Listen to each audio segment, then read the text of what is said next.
mic. We do have a hearing loop in this room, so if you have hearing aids, you can turn them on and listen through your hearing aid. We'll be using that mic for that purpose. We do have some receivers available, so if you don't have hearing aids but you have trouble hearing, we can provide that for you, and you can actually hear what's being broadcast through the microphone. There is free will offering for lunch. The Friends of the Library pay for the lunch, so anything that goes in that basket goes to the Friends of the Library to help for that. On February 7th, we have our Book to Art Club, and it's a new book, and they're going to be doing Celtic knots. So you might want to come to that one. It's always at 10 o'clock on the first Saturday of the month. Our cookbook club starts this week. It's Thursday night at 5:30, and there's information upstairs. If you want more, you can see me after the program. Living Green exhibit is on now, and they have a program Monday night in the Winchester spot, and it's renewable energy, and we have an expert on renewable energy coming to talk to us. Our next Lunch and Learn is February 10th, and Don and Lana Langdock are coming to talk about their Alaskan homesteading story, and they have a book that they've written about their homesteading in the 70s in Alaska. So that's going to be a really fun one. And then January 26th, a Monday night, we're having Discovering Austen. It is a one-woman dramatic play about the life of Jane Austen, and that is coming to us through the Wisconsin Humanities Council, and that's at 6:30, the Winchester slot. So hopefully you'll be able to join us for that. Evan Bend is here today. I'm going to call him the Overdrive Library Books, eBooks expert, because I don't claim to be that. But he's going to be talking about Overdrive generally. He's going to show you specifically what it looks like. And then we have some small workshops after the program. And if you didn't sign up for a workshop and you still want to, there are a few slots left at 1:30. So we'll have Evan begin. Thank you. That's the 19th. Hello. Am I live? Can You are everybody hear me? Great. Well, thanks for coming. It's always nice to come when Peg called me and asked if I'd come out today. I said I'm always happy to come to Wapaka. There's always great turnout, interesting people here, and it's nice for me to, I work at the Outagamie Wapaka Library System, and we work, our offices are in the basement of the Appleton Public Library, so just getting out of the basement is always a pleasure for me. But to another basement. But I got to be out in the air and walk around a little bit. We take what we can get. So most of you, are you familiar with what the Outagamie Wapaka Library System does? Does the name ring a bell? Sometimes we call ourselves the info soup people, because that's sort of we do a lot of things, actually, as Peg can tell you, but one of the main things is that we sort of run the catalog.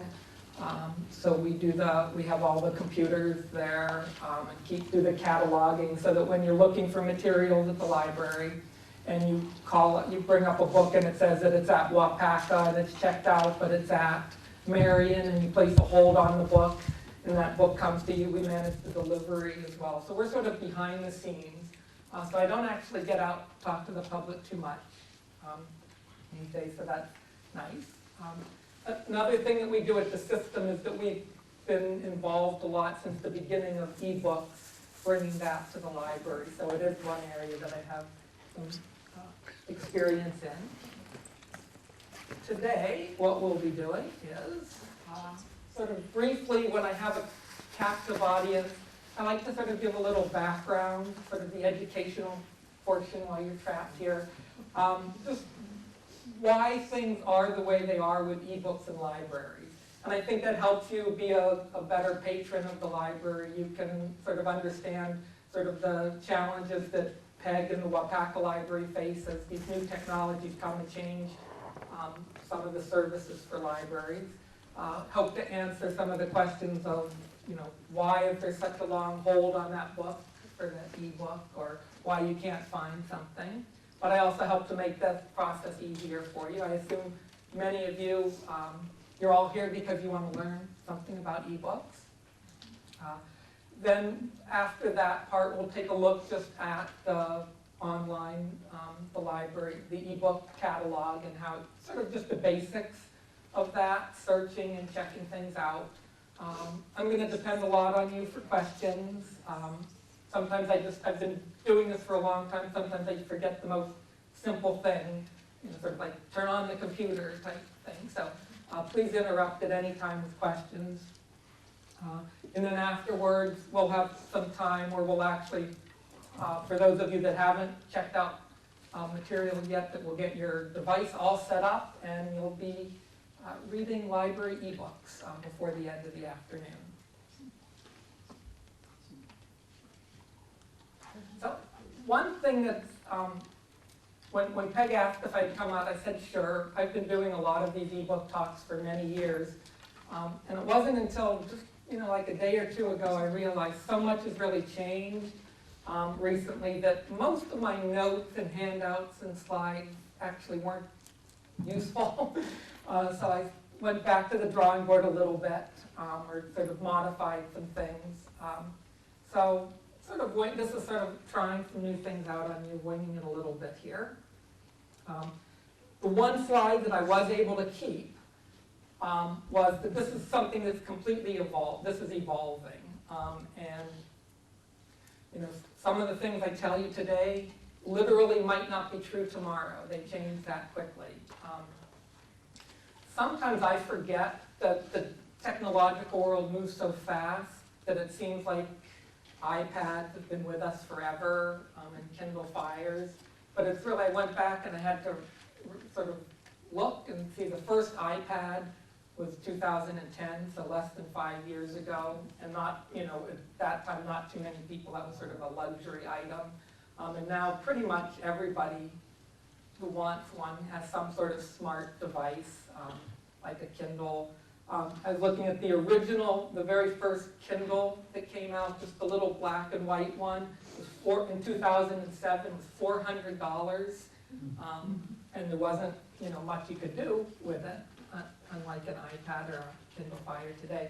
So it's really come a long way, sometimes forget, and a lot is still changing. One thing though, sort of the economics of ebooks are still being worked out, particularly for libraries. It seems like we've reached sort of a stage where things are settling a little bit, but when, a couple years ago, people were sort of pulling their hair out saying, this is the end of libraries, everybody's just going to have ebooks, because at the time it was very hard for libraries to offer ebooks to patrons. There's a lot of, you can't avoid hearing news about Amazon and what they're doing, whether it's good or bad for the ebook world. Publishers, the prices of ebooks keep going up and down. One of the really interesting things, sort of from a library point of view, is that with ebooks, one thing that's changed is self-publishing is dramatically different. When I went to library school, the idea, it was called a vanity press, and everybody sort of, oh, somebody's publishing their own book. Now there's millionaires publishing their own books using Amazon or other other platforms, and there's even a lot of major publishers are moving towards. They're wondering, why do I pay, a well-known author, someone, a Stephen King, who's going to sell it, his books are going to sell. Why do I need to pay a publisher, a large percent? Certainly other things that have changed with bookstores. WAPAC is lucky that you've actually still maintained a bookstore, but bookstores have been disappearing. We did lose one. You did lose one? We just have a children's one now. Okay. We lost them all. We have that. One of my first jobs out of college was working at a Borders bookshop, which is no more. So I think there's going to be a generation that when you talk about video stores, or music stores and bookstores, they're just going to think it's all online. So anyway, long story short, still a work in progress for libraries, and I'll talk a little bit about some more about why that is. One of the things that just sort of constantly changes is that, again, it wasn't all that long ago. We just started out with sort of what I'll call an e-ink reader, which is just like a black and white. How many people here, anybody here have just a plain old black and white e-ink? You do, but you also have a Kindle Fire, so you're a dual device. Okay, and a tri-device person. Or were there any other just e-ink users here? Okay. I still actually, these are really great. If all you want to do is actually read a book and not have to worry about checking your email or the weather. You know it's cold outside, you just read your book. That's my favorite.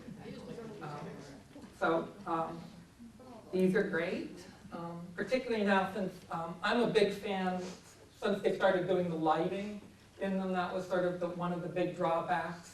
Is that if you wanted to read at night, you needed to buy in one of those extra lights, and the battery always dies or always falling. But most people are buying tablets, iPads, Kindle Fires. In the one of the things that really has changed a lot, having all these different devices used to be a real problem for the library because they all work differently.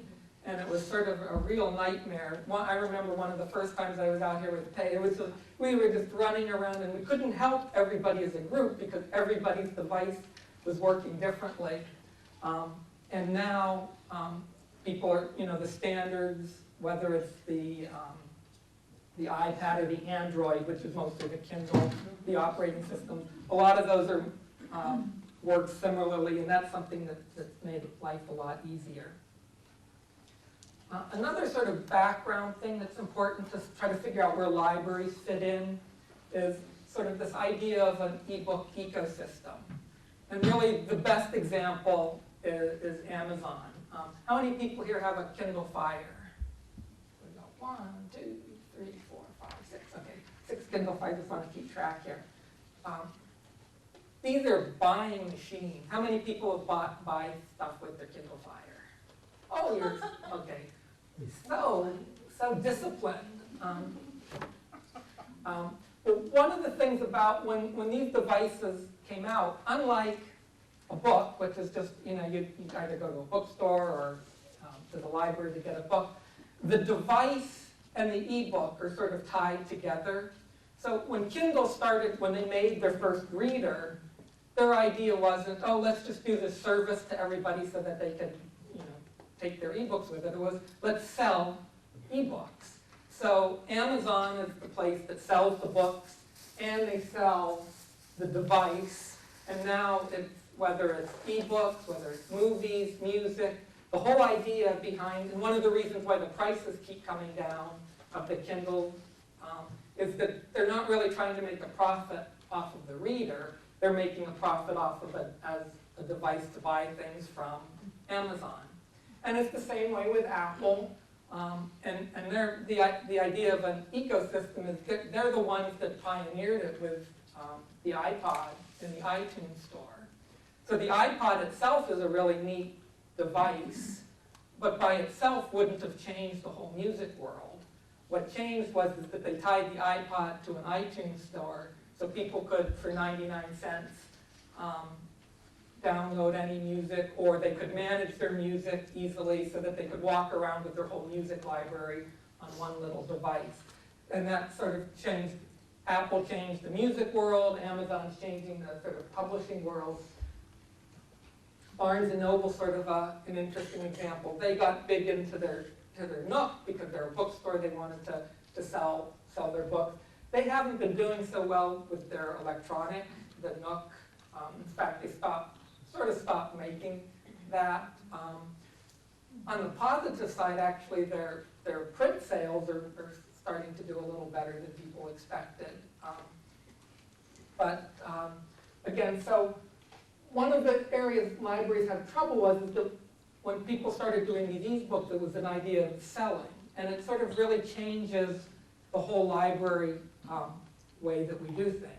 So one of the things I'll just briefly talk about, so with this system where the devices are trying to sell books, where do libraries fit in? And I think it's actually getting a little better.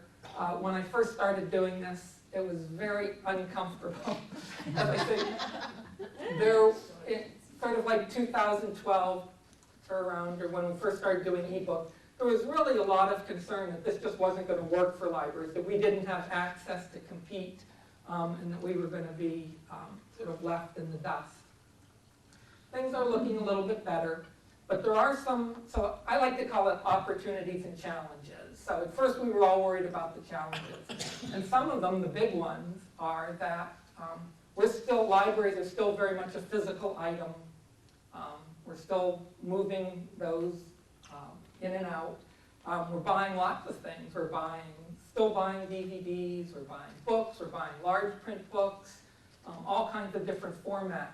So when eBooks came along, it's just one more thing that libraries have to buy, and it's a strain on the budget. The other thing is the options for a library. We can't actually go out and just buy an ebook and put it on the shelf or give it to you. And that has to do with that when you're not really actually buying an ebook. There is no such thing. What you're doing is licensing an ebook. And it's the same, it goes sort of back to the software model. When you would buy software, you'd buy a license to use the software. So when you have Microsoft, you're not really buying Microsoft Office, you're buying a license that allows you to use the product. And with eBooks, that's sort of the same thing. Oh, this is, I'll get back to, and my slides are a little out of order. Let me just, hang on a second. This should be taking me back here. Okay. I had one slide out of order. But this actually goes back to we're still a physical item. These are, can't really see, these are WAPACA, what they're checking out in terms of physical books, 2012, and WAPACA patrons checking ebooks out. So ebooks they're sort of a hot item. Everybody's talking about them. You get a lot of questions tagged on ebooks, a lot of interest, but it's still such a small part of what we do. Now you can see, the physical circulation has gone down a little bit for a lot of libraries. There can be a number of reasons for that. You can see our ebook certs are going up, but it's barely like 4% of what the library does. But it's becoming an increased cost for libraries as well to try to meet that need.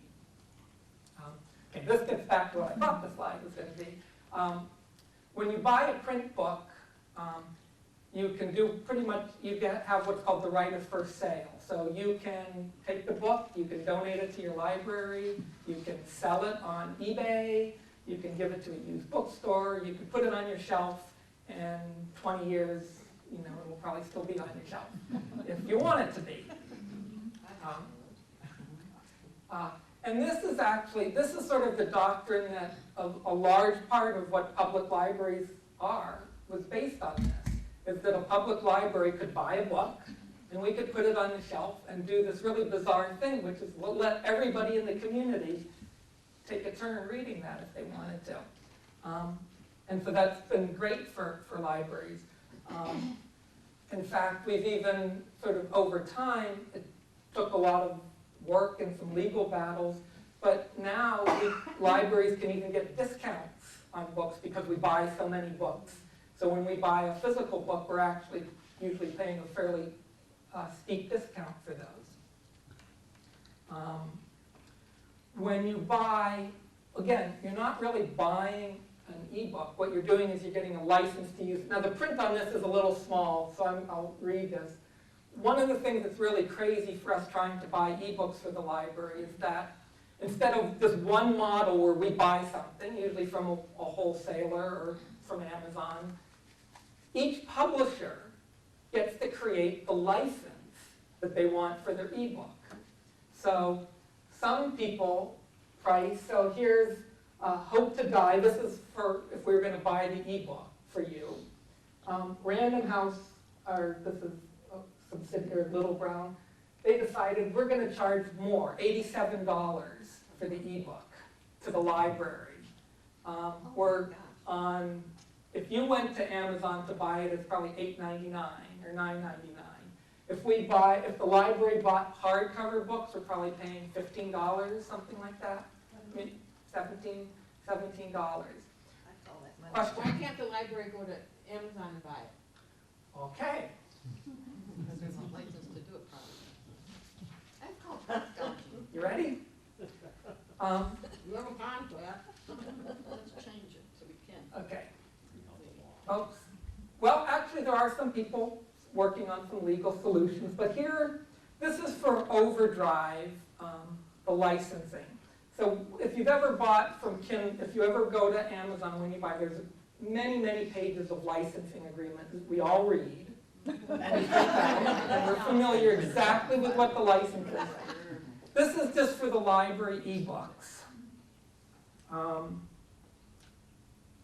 So, non-commercial. The content of the copyrighted material shall be not modified, copied, distributed, repackaged, shared, displayed, revealed, extracted, emailed, transmitted, sold, or otherwise transferred, conveyed, or used in a manner inconsistent with the agreement.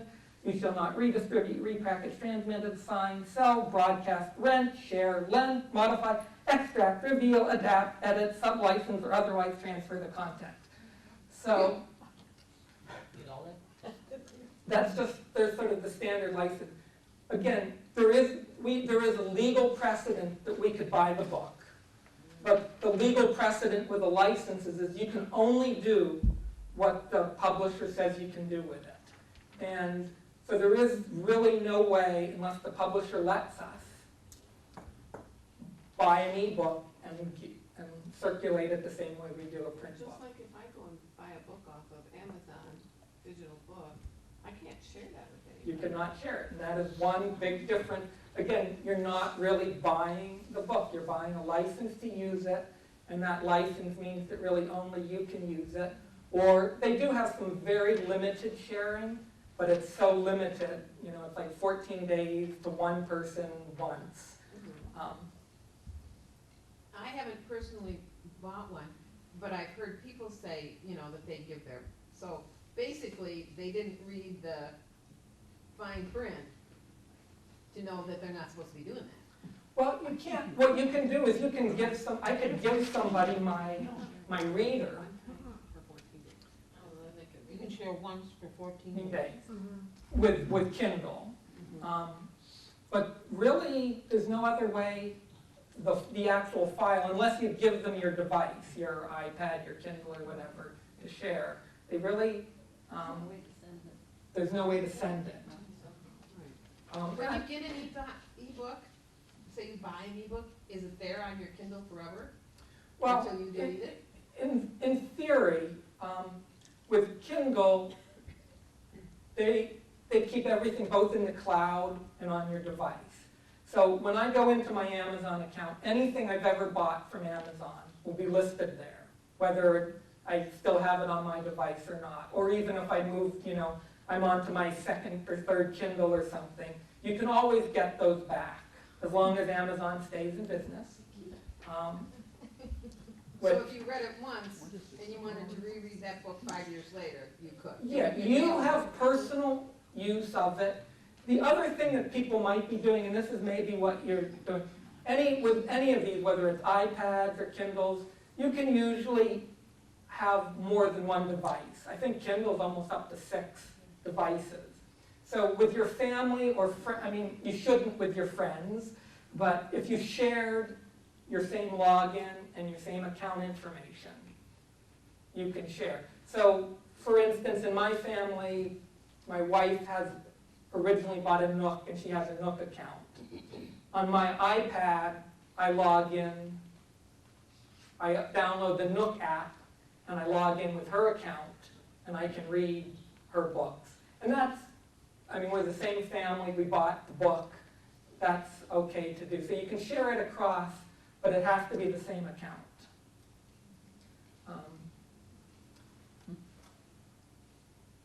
Okay, good. Good. And there are ways, there are illegal ways to share these things too. But that's, I'm on tape here. And actually, I don't even know any of them because I get all my books for free from the library. I don't need to. I rarely pay for a book. So I know this one up here. So this publisher says this is just a children's book and probably get ebook for $8, hardcover for $12 or something. They're charging $60. And not only that, after 24 months or 52 checkouts, that book will disappear from the library unless we buy it again. So there's one publisher, one of the big ones, Penguin, which has a lot of the most popular books we'll see in our collection. After 1 year, the book's gone, or we have to buy it again. So they don't, at least they don't charge $60. But, so trying to budget for that is difficult. Another major publisher, you can check it out for 26 times and then you have to rebuy it. So it's a little bit crazy because, as I said, each publisher gets to choose their license. Now, we're fortunate many of them work on a model, once we buy it, we get to keep it in the library. But a lot of the major publishers, up until very recently, they wouldn't even let libraries use them. So one of the things that's better is most of the major publishers now work with libraries, so our collection is more representative of what you would expect, bestsellers and are available. But what they've done is they've put these restrictions on them because they're worried. And I'm not against any publisher making a profit. Well, they gotta make money. They've got to make money. They've gotta make money, or they're not gonna write. The question is, so, it's part of this evolving is that the role in which libraries help promote authors. One of the interesting things that we do on our digital ebook site is the company every once in a while will run an ebook special where they call it like the big read. So they'll put a book up there that everybody can check out for a month, and you don't have to buy extra copies of it. And then what they'll do is they'll track that author and see how their sales do on Amazon. And so far, they've shown that when people read somebody in the library, if they like that author, they often go out and buy the book. Now that's sort of anecdotal at this point, but that's one of the points that libraries have been trying to make, defending our right to lend books and also to make the ebooks popular, is that most people can't afford just to buy every new author they see. But they will often buy authors once they've read a couple of their books and like them. So there is this reciprocal role. And I think publishers are starting to come around to it, but it does become difficult for us once again, is because we're adding ebooks to what we already do, and the pricing model for us is not very advantageous. And downright confusing too. That's why something might be in the catalog and then that year might end up and we might not have the budget to buy it again, so you might see something one day and then it's not there the next. Okay, so how did the library handle some of these challenges? The main one is because we can't actually go out and buy an ebook. The publishers won't work with us. There are some smaller publishers that have worked with libraries to allow them to buy an electronic copy, but those libraries have to set up a vast network to do that, because it's not, it's complicated to actually lend an ebook. Most of the major publishers only work with other companies, and there's a few out there. We work with the largest and probably the first one to start working with ebooks, which is called Overdrive. It's the name of the company. So sometimes we'll use that synonymously for our ebook collection. We'll call that Overdrive. That's the name of the company that we work with. So what happens is Overdrive works with the publishers to get the licenses that says, will you let us sell these books to the library? And then they build the whole infrastructure that allows people to check it out and have the book returned or not usable after the 27 days. And then on the other end, they work with us so that we can buy the books and make them available to our patrons.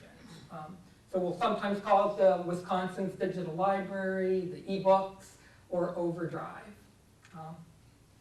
The other thing we've done, because one nice thing about ebooks, and in fact the greatest thing about ebooks, is that they're not location specific. You don't have to go to a store to get it. You don't have to go to the library, as much as we love to come to the library. If it's Saturday night and you want something to read, So that's also allowed us that we don't have to work as a single library. So what we've done is actually, we have a statewide collection. And this is where the library systems got involved, is that even before any of the public libraries, there's 17 library systems in Wisconsin. We're the best. One of the smallest, but one of the best. But all of the system leaders got together and said, you know, we could pool some of our money and start an ebook collection. And actually, it started as an audiobook collection. So we've been doing this since 2005 with audiobooks, and started doing ebooks in 2009. So all of Wisconsin public libraries have access to this collection.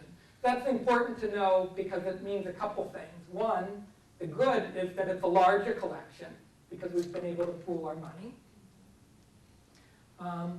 The other thing is you're fighting 5 million other people for that copy of the book. Not 5, but, you know, we're sharing, so people in Madison, people in Milwaukee are using the same catalog to check out books. And that's one of the reasons why we'll see, you know, there might be a book with 900 holds on it. So is it like in a physical book, only one person can have it checked out at a time? That is a great question.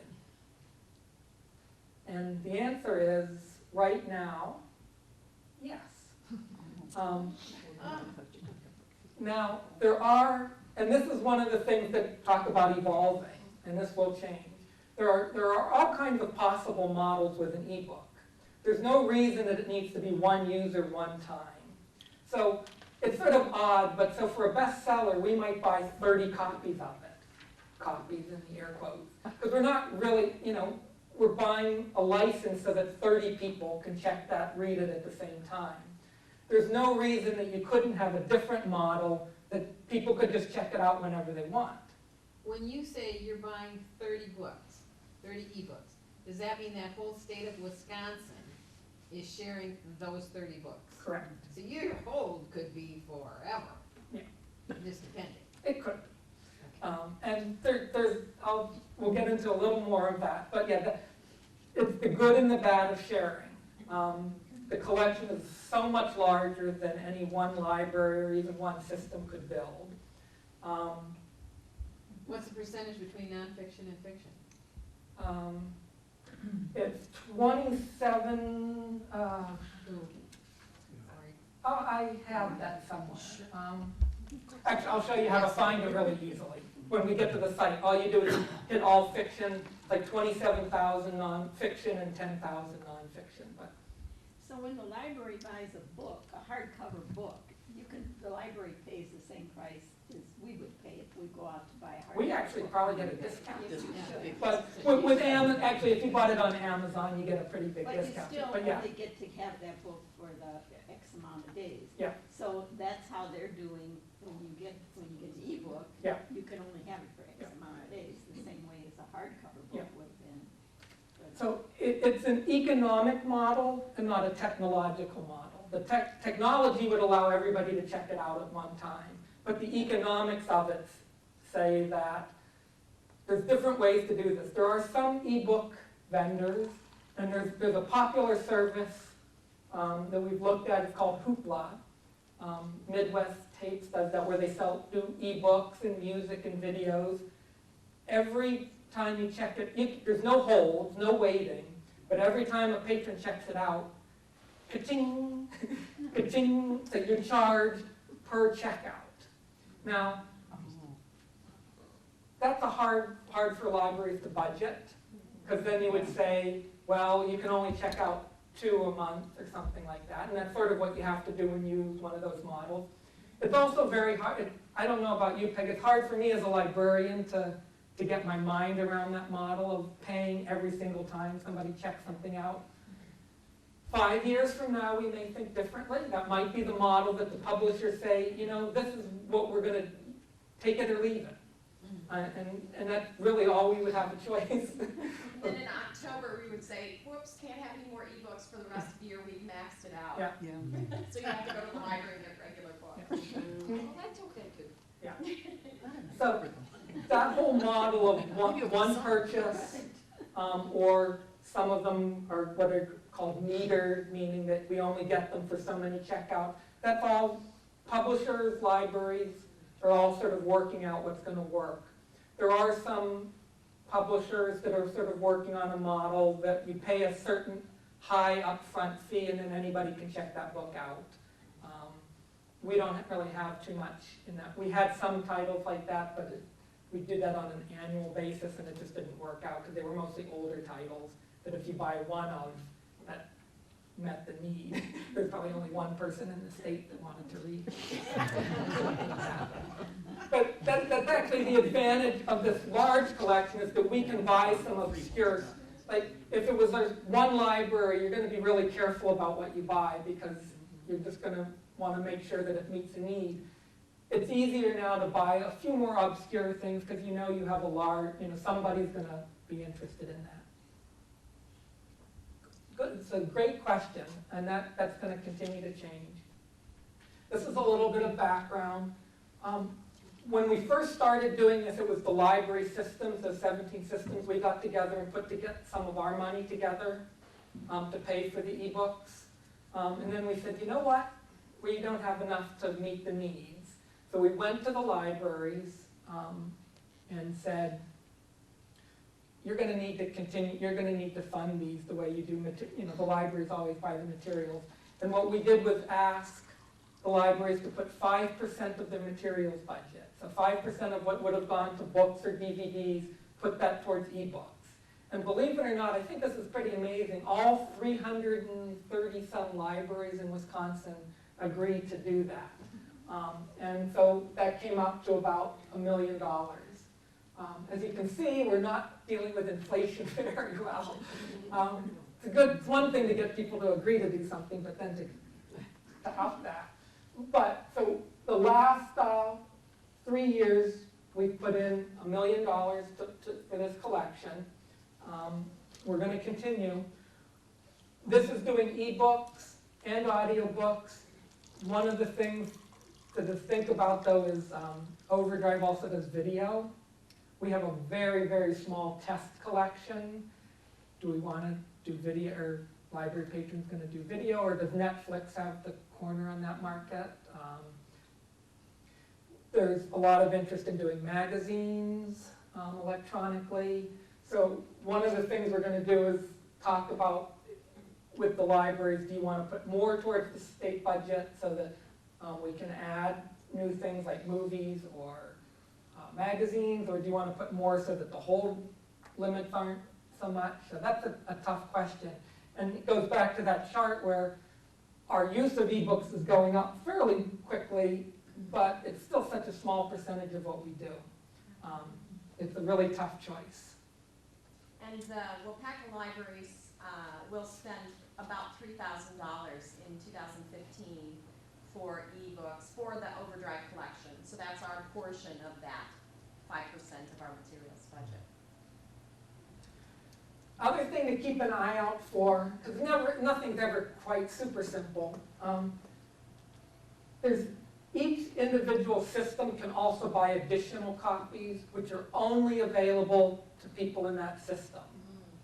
And those are what are going to be called advantage titles. And so you'll want to keep that in mind when we actually go to the Overdrive or the digital site. Some of the books are going to have a little A next to them, meaning they're advantage titles.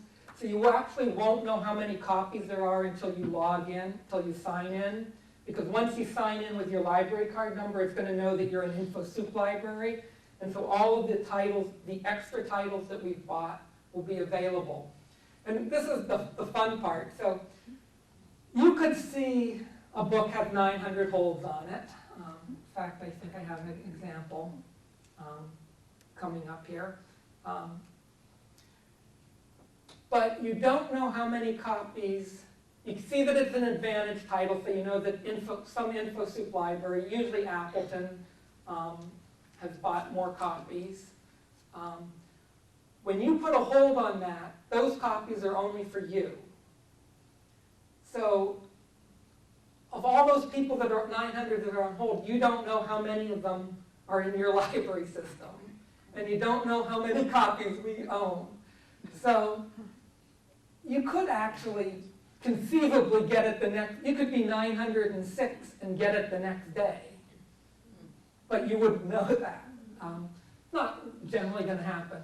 But that's sort of part of the craziness of it. I have a take on that. We'll get there in a Is second. that only for the books with an A on it, or all? The books with an Only A on the it. books with Yeah. an A on it. And then we'll say, we'll see it says sign in for availability. Because it might look like it's checked out, but we might have a copy locally. This is where that money goes. See, it doesn't go all that far. This is $3 million plus. This is what the collection is. They said there are a handful of music, handful of videos. This represents about 135,000 copies. These are unique titles. So there's like 37,000 different ebook titles, but overall we have 135,000 copies in the digital collection. There are about, if I looked this morning, there are 70,000 of these are checked out at any one time, and there are 78,000 people on the hold list. So one of the interesting things is when trying to figure out how to budget for this, our circulation, in theory, could double if we had the money for it. But there's something to be said for being on hold, too. So here's an example, this title, shows library copies. Here's our A Advantage title. So you won't, until you sign in, you won't know for sure how many copies there are. There's 920 patrons on hold. We have 5 copies shared throughout the state. What is that A? I missed what you said about that. It's for Advantage. And what that means is that the InfoSoup libraries have bought additional copies. So there's more than one copy of that book? Yeah, A represents more than one copy of that book? It means that what we call local copies. That with your library card, an InfoSoup card or a Wapaka card, there are additional titles that are available to you that aren't available to the Madison or Milwaukee. Okay. So it means that your wait actually won't be quite as long as that. But they don't have any way of actually showing you how many patrons in InfoSoup have a hold. I'll show a live example, it'll make more sense. But all this is that when you see this, it means sign in. Actually, that's one of my tips of the day. When you go to the site, whether you're going to it on a computer or on the device, sign in right away. It's just your library card and PIN, because then you will know right away that how many copies are available of something, and you can gauge whether you want to be put on a hold.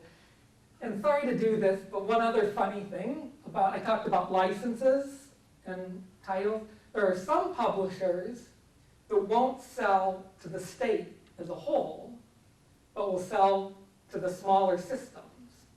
So we buy those titles, and you won't actually see them until you sign in. So you search for the title, you'll say it's not there, but won't, if you signed in, you'd see it, and that's once we get back to the publisher's license. Are you talking signing into Soup or signing into Overdrive? Signing into Overdrive. Into Overdrive, Okay. It's actually not, I'm trying to give you the complicated part, but it's actually fairly easy once you get there. But I wanted you to understand the context of what ebooks are, and it actually helps you because as you start to explore ebooks, you can have a dialogue with your local library on, this is a great service, I think you should do more with it, this is, not worth spending $80 on this, I'd rather come in. So share those thoughts with your library. So let's get started right away on the site. So you can do one of two things. You can go to InfoSoup and search for title. Actually, I had one up here.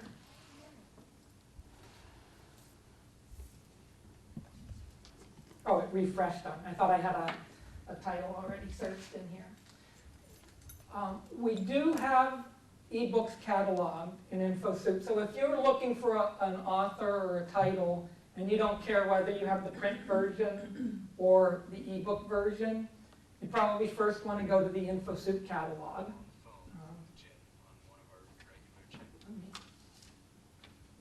Find a title here. Unfortunately, I did all of the bestsellers I typed out here. One of the problems with those is that those actually take a while to get into our catalog from the time we buy them, so they're not showing up. But if I just do, I'll just do an author rather than the keyword.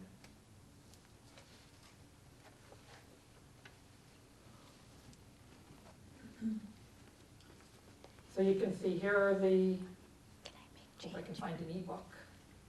Can you There not, we go. can you not, select ebook You can. from the drop-down box? Yeah, and I wanted to find one here first just to show when you're looking for whether you, if you don't care, whether you get a print book or an ebook, this is what you'll see. So you can see here, this is an ebook, and what you're going to see is Overdrive downloadable media here.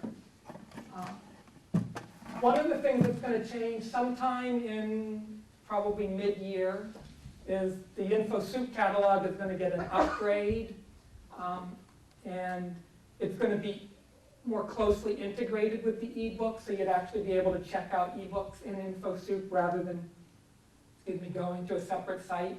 That's something that to look forward to.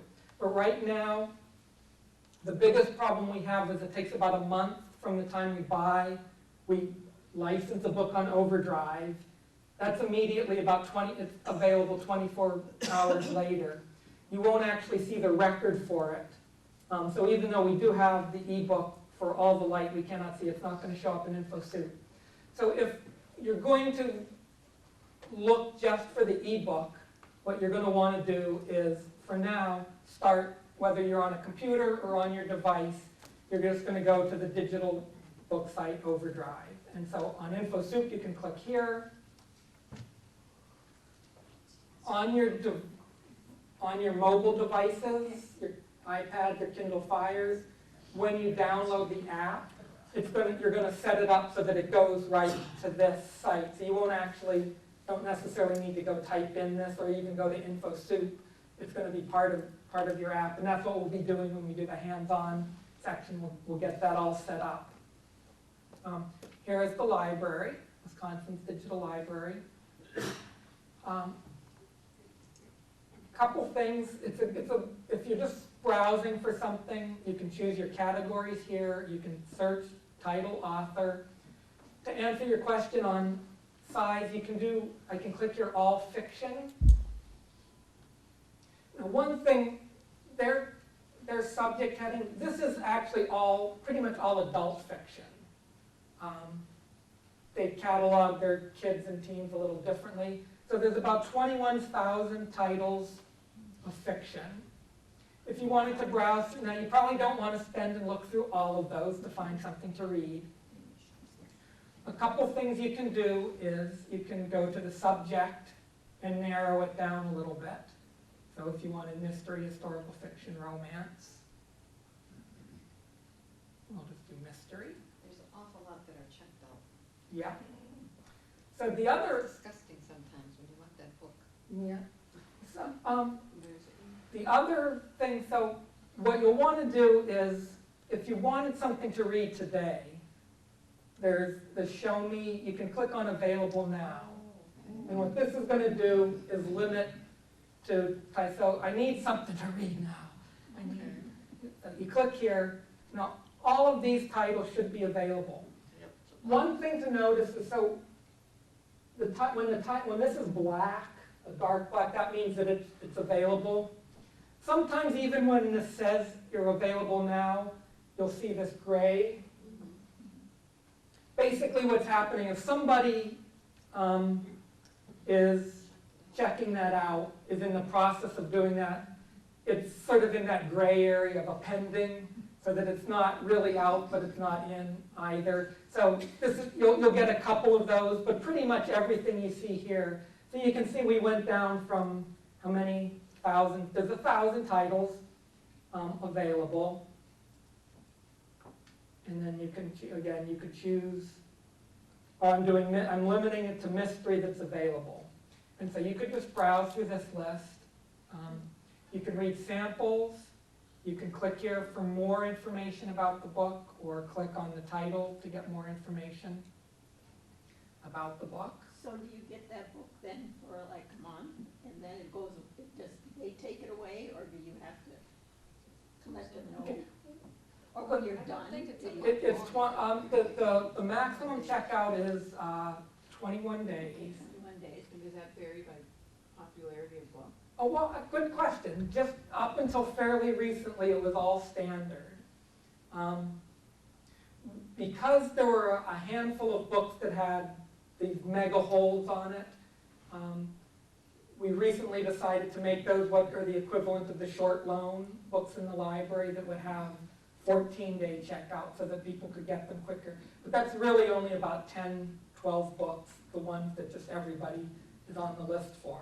But if you read it faster than that 10 days, You can return it. You just return it. Yeah. And if, when the time is up, do they just take it off, or do you always have to return the book? Is there? No.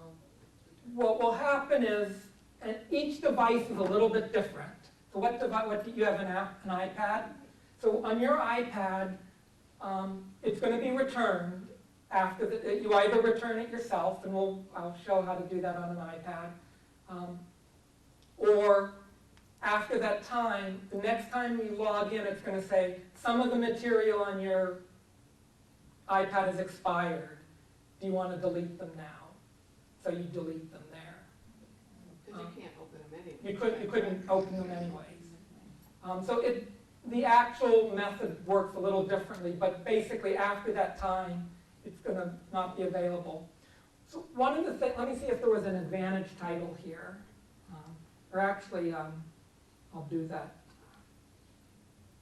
Oh, here we go. So this says that there's one available copy and there's 6 library copies, but instead of saying borrow, it says sign in for availability. So I'm going to sign in. And you can sign in up here, or you can click on your account. And when we set up your devices, one of the things, whether you're on the computer or not, I find the easy, you could type in Wapaka. I just type in InfoSoup because it comes up sooner. But either one will work for you. One of the really nice things is that on your device or computer, if you just do this, remember my login information, you won't have to do this again. I'm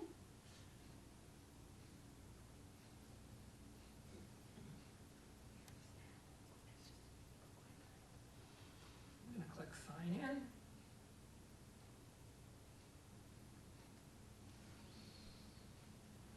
And actually, this one didn't, I'm not exactly sure why that showed up as an advantage book. Oh, okay. It's an advantage book for somebody else, a different system. If we had an extra copy, this number, this 6 would have gone up, and then you would have known that we have a local copy. One of the first things, there's a couple tips that I wanted to make sure I got in before it was done. The first time you ever use the site, I recommend go to your account, and this will work both on your device or on the site.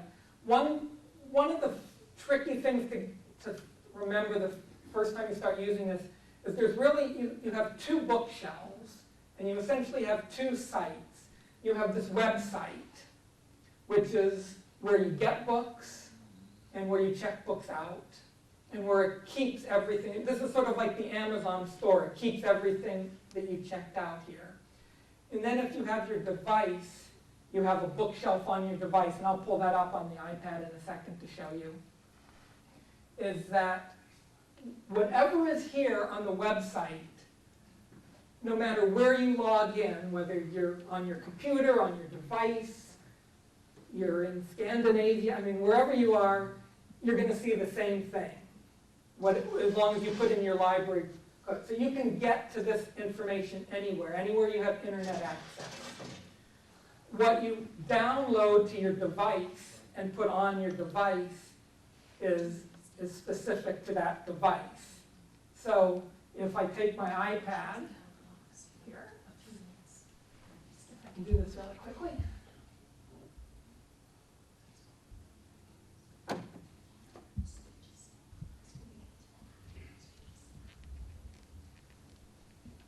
Okay, iPad. So I click on my Overdrive app here. And we'll be walking through this in a step-by-step as part of the workshop here. But I'm going to just choose my library. And it's loading.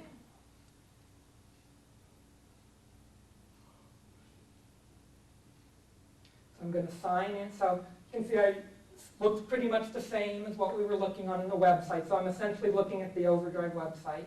I'm going to click sign in.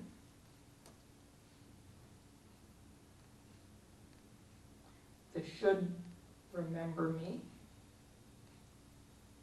But it didn't. I updated my app yesterday. Normally it remembers me. Again, it's a little faster just to choose the info soup.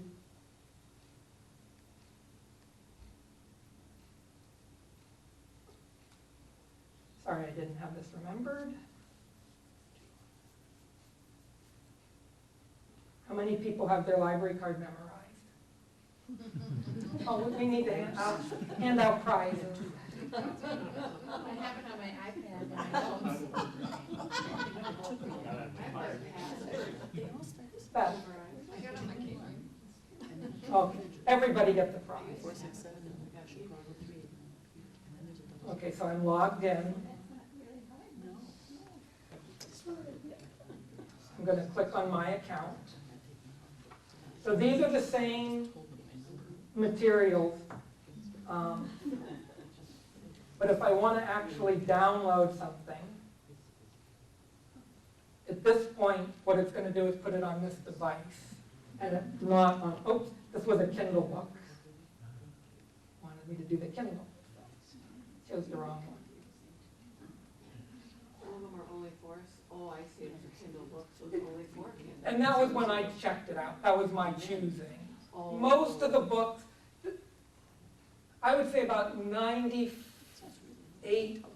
of the books are available in whichever format you're going to need. There are a handful based on publishers again. You might come across a book that isn't available for the Kindle or isn't only available. Not too common, but it is possible, and I'll show you how you notice that. I forgot that sorry, I wasn't paying attention if I actually downloaded it or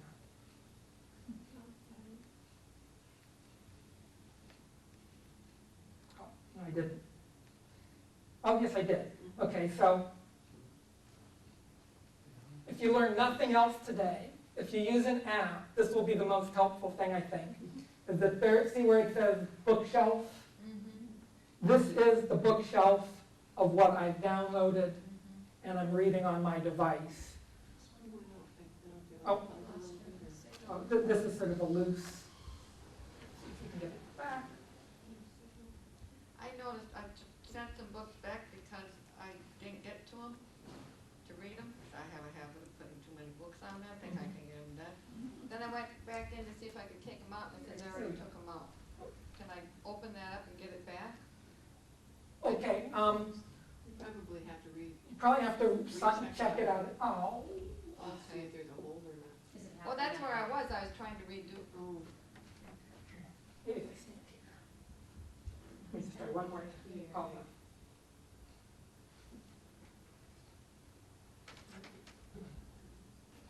Just not missing now for some when you reason. put a book on hold and then you get an email when it's available, Yes, how long do you have to check, how long do you have before you check? you have 72 hours to check it out. Okay, so here, if I hold down, you can't see, I'm holding down on the book.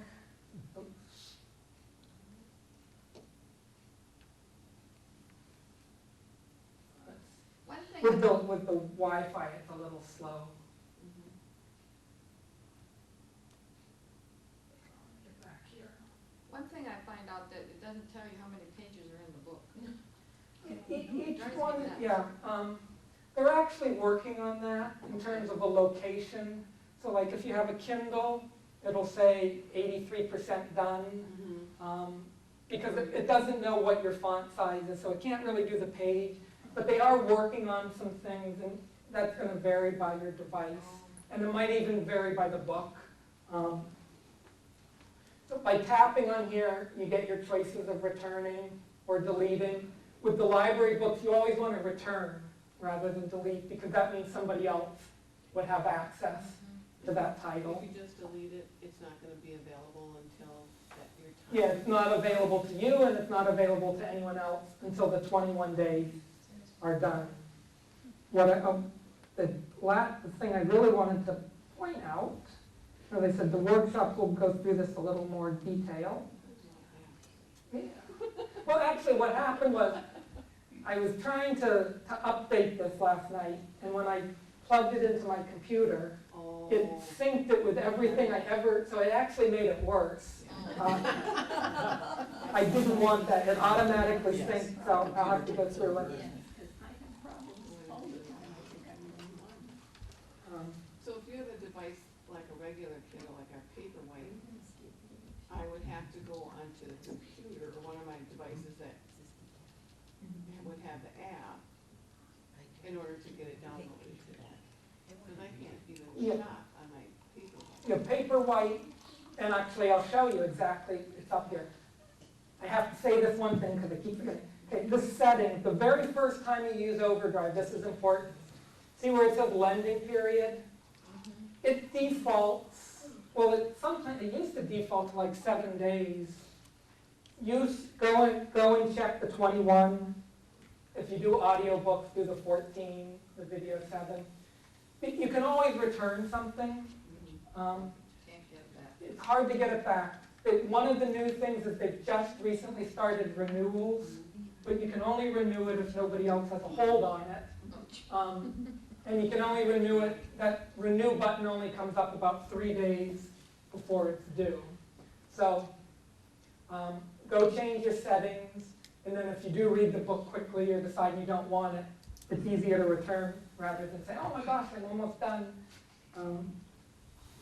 So if I go back to my bookshelf, and again, this is my bookshelf that's on the website, with the Kindle books, and you'll get a workshop in this, they're saying, when you download the Kindle book, it takes you to the Amazon website.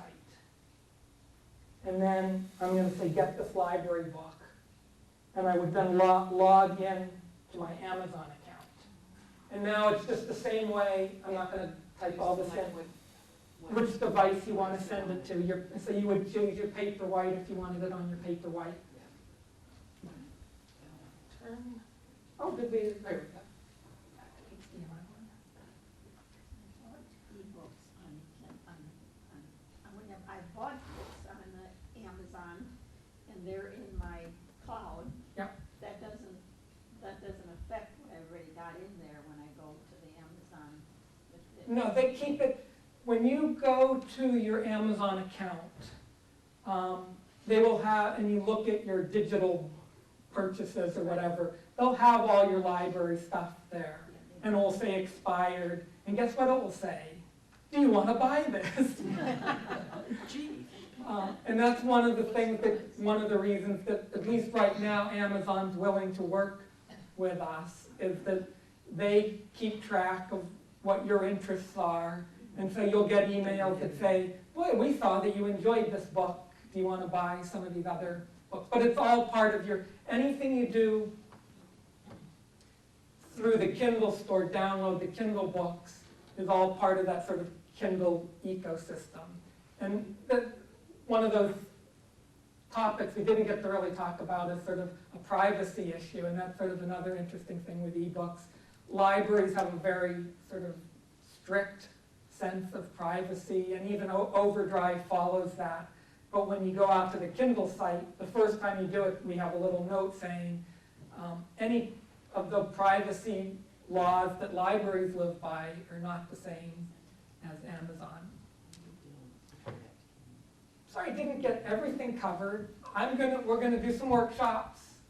Certainly be here for questions. If there's some burning question that I didn't get to, we can do that now. Like I said, we'll go through by devices, we'll go through a little more detail coming up. Thank you.